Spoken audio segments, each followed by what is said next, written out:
l'invité de la matinale.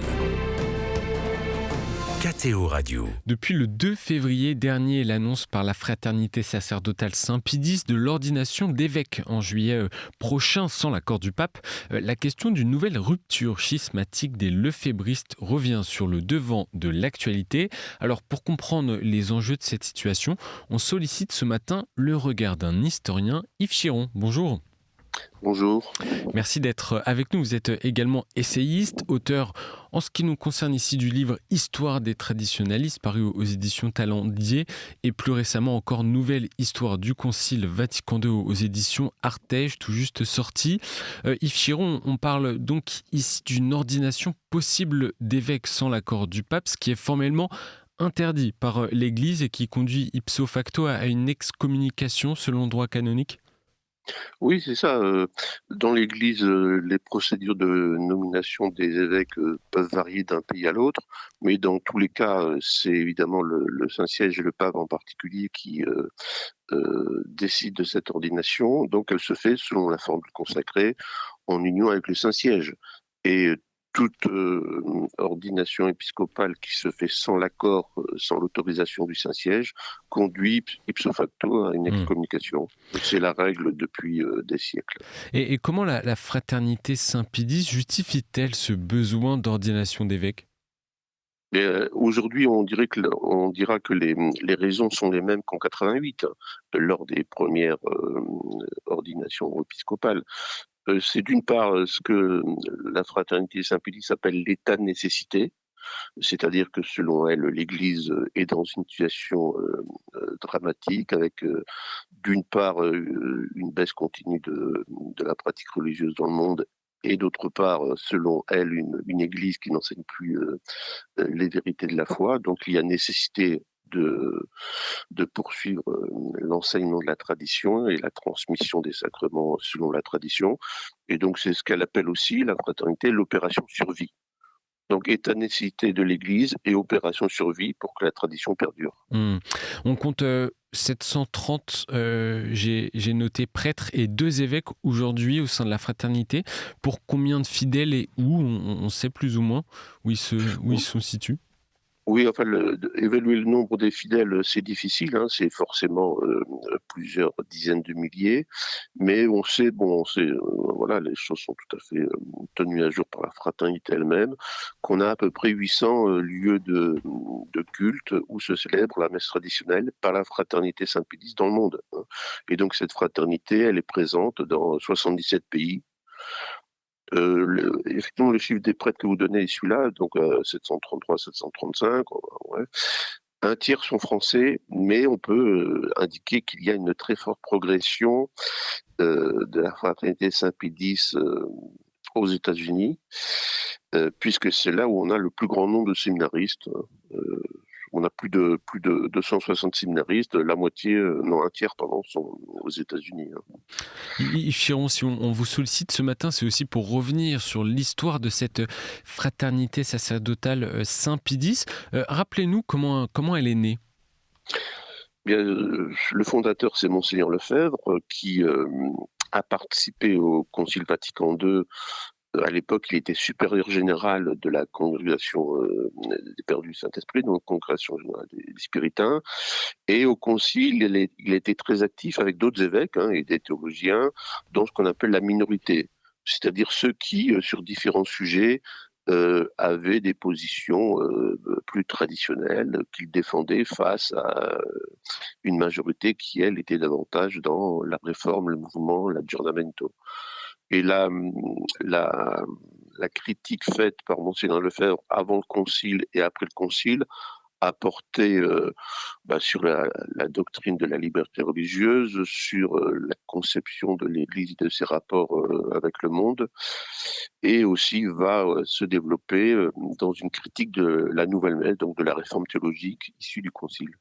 Et donc c'est dans cette volonté qu'il a créé cette fraternité pour faire dissension ? À l'origine, on ne va pas dire dissension, à l'origine c'est pour maintenir, selon lui, la tradition, la messe traditionnelle, etc. Et donc la fondation de la fraternité qui se fait en 70 avec comme principal appui un séminaire à Econ en Suisse, se fait, on va dire, avec l'accord des autorités à la fois Hmm. diocésaines et du Saint-Siège. Dans un- Mais c'est ensuite que la rupture va intervenir lorsque les critiques vont se multiplier et que Monseigneur Lefebvre va ordonner des prêtres euh, sans l'accord hmm. des diocèses dont étaient originaires ces prêtres, et puis va aussi forcément en 88 ordonner 4 évêques, et là ça sera la rupture et l'excommunication pour lui et pour les 4 évêques ordonnés. C'est à ce moment-là qu'a eu lieu vraiment la rupture qu'on peut dire entre la fraternité sacerdotale Saint-Pie X et Rome. Oui, à partir du moment où il y a excommunication, les prêtres qui appartiennent à cette fraternité et les fidèles qui suivent cette fraternité ne sont plus en communion avec le Saint-Siège. Donc eux-mêmes ne sont pas excommuniés, mais ils sont en rupture, en désaccord avec le Saint-Siège, et ils ne sont plus en communion avec le Saint-Siège. Quels sont Ouais. Oui. Quels sont les points de désaccord profonds qu'a la fraternité, notamment avec le Concile Vatican II? Eh bien, Monseigneur Lefebvre a reconnu que certains décrets du Concile lui semblaient tout à fait acceptables et excellents.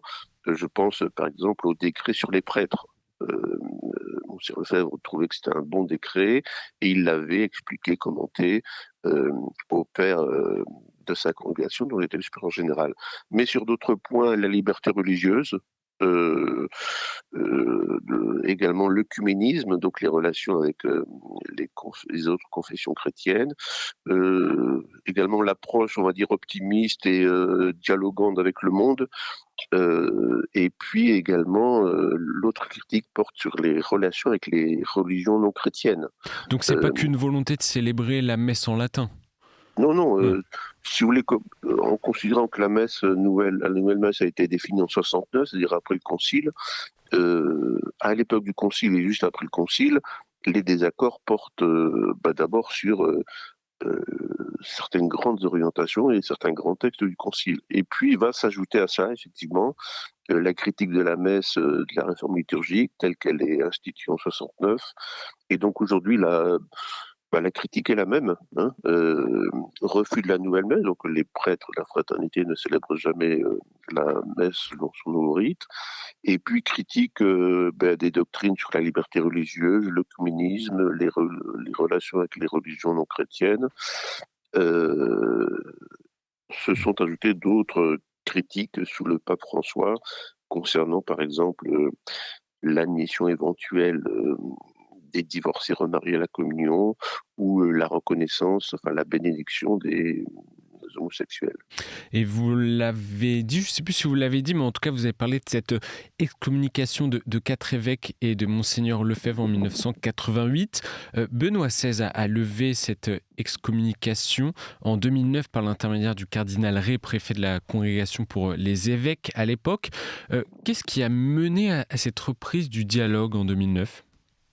Effectivement, parce que le pape Benoît XVI, qui connaissait bien la fraternité par la fréquentation, et il avait reçu à plusieurs reprises des prêtres, des théologiens, etc., la fraternité, et puis il avait une sensibilité, on va dire, traditionnelle sur certains points, tout en étant non critique envers le Concile, évidemment. Et donc il a voulu renouer la communion avec les traditionalistes en général. Donc il y a 2 actes majeurs. En 2007, il autorise à nouveau la messe traditionnelle, on va dire, pour tous les prêtres, de façon indistincte, pour ceux qui le souhaitent. Et en 2009, parce que la fraternité a fait des démarches en ce sens, donc une demande en ce sens, et qu'elle s'est engagée à un dialogue constructif, etc., il a levé l'excommunication qui pesait encore sur les évêques qu'avait ordonné Monseigneur Lefebvre. Et puis les choses, on va dire, se sont dégradées par la suite, notamment sous le pontificat du pape François.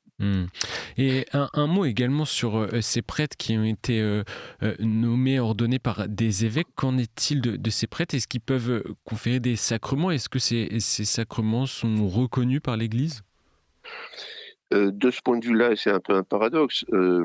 La fraternité Saint-Pédis qui a ajouté des critiques à celles qu'elle portait déjà, donc des critiques suite à des déclarations et des décisions du pape François.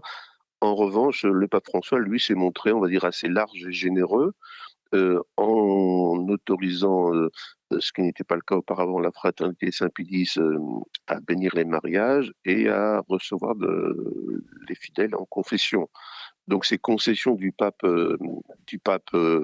François sont importantes.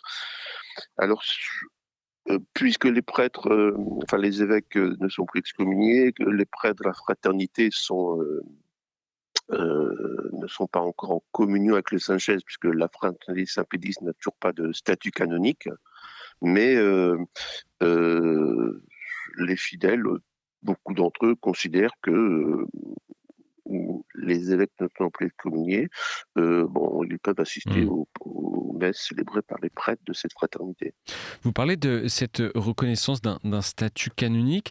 Ce serait la volonté d'un dialogue théologique qui pourrait être ouvert entre Rome et la fraternité. En tout cas, c'est la main qu'a tendu le cardinal Victor Manuel Fernandez, le préfet du dicastère pour la doctrine de la foi, qui a rencontré le supérieur de la fraternité, c'était jeudi dernier.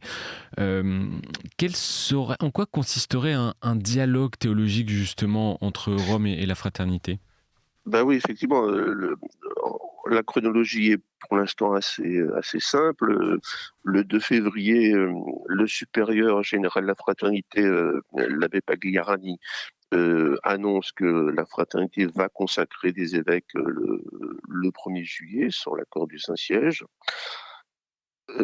Il a fait cette déclaration parce qu'il avait écrit à Léon XIV à 2 reprises. On lui avait répondu, mais la réponse ne lui avait pas convenu, ne l'avait pas satisfait. Et donc on a eu effectivement, dès le 12 février, comme vous le dites, le supérieur général de la fraternité qui est reçu par le cardinal Fernandez, le préfet du dicastère de la doctrine de la foi. Et donc il y a eu un dialogue que les deux parties ont considéré comme franc et cordial. Et le cardinal Fernandez, effectivement, à l'issue de cette rencontre, a indiqué qu'il avait proposé à la fraternité un parcours de dialogue théologique, c'est son expression, et que ce parcours de dialogue théologique pourrait déboucher aussi sur un statut canonique pour la fraternité qui reste à déterminer. Mais donc ce parcours théologique, ce dialogue théologique portera sur les questions doctrinales controversées, notamment sur la réception du Concile Vatican II. Et ce qui est à noter, parce que c'est un point important, le cardinal Fernandez a admis qu'il pouvait y avoir différents niveaux d'obéissance au texte du Concile Vatican II. C'est-à-dire que selon la nature du texte, qu'il s'agisse d'une constitution, d'un décret ou d'une simple déclaration, il n'avait pas la même valeur et la même caractère d'obligation. Yves Chiron, oui. En 2 mots pour conclure cette interview, il nous reste quelques secondes.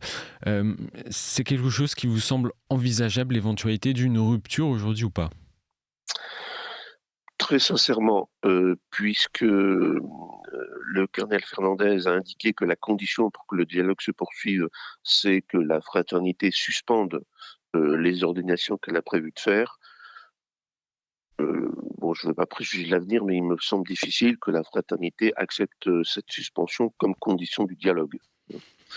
Et donc la suite de cette histoire reste à écrire encore. Voilà, et dépend notamment de ce choix ou pas du supérieur général de suspendre ses ordinations. Merci Yves Chiron, on aurait pu continuer à en parler, c'est très intéressant, mais on est obligé de s'arrêter là. Je recite aux auditeurs vos ouvrages, Histoire des traditionalistes aux éditions Talendier et le dernier paru, une nouvelle histoire du Concile Vatican II aux éditions Artege. Merci d'avoir été avec nous ce matin. Merci à vous.